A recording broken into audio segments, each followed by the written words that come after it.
خبر دے رہے ہیں آپ کو، عید الاضحیٰ سے قبل صوبائی حکومت کی جانب سے صوبے بھر میں بڑی پابندی عائد کر دی گئی۔ اگر آپ پہلی بار ہمارا چینل دیکھ رہے ہیں تو سبسکرائب کر کے بیل آئیکن پریس کریں۔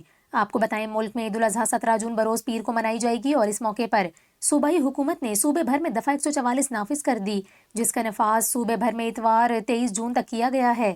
صوبائی حکومت کے ترجمان کی جانب سے بتایا گیا کہ پابندی کا نفاذ امن و امان کے قیام، ماحول اور انسانی جانوں کے تحفظ کے لیے کیا گیا۔ محکمہ داخلہ پنجاب نے عید الاضحیٰ سے قبل صوبے بھر کی مویشی منڈیوں کے باہر قربانی کے جانوروں کی فروخت پر دفعہ 144 نافذ کر دی۔ ترجمان کی جانب سے بتایا گیا کہ پنجاب بھر میں عوامی مقامات پر سرے پائے جلانے سمیت دریاؤں، نہروں اور ڈیموں میں نہانے اور کشتی رانی پر بھی پابندی عائد کر دی گئی۔ اس کے علاوہ جانوروں کے فضلے اور اجڑی کو مین ہول، نالیوں یا کینال میں پھینکنے پر بھی پابندی لگائی گئی ہے۔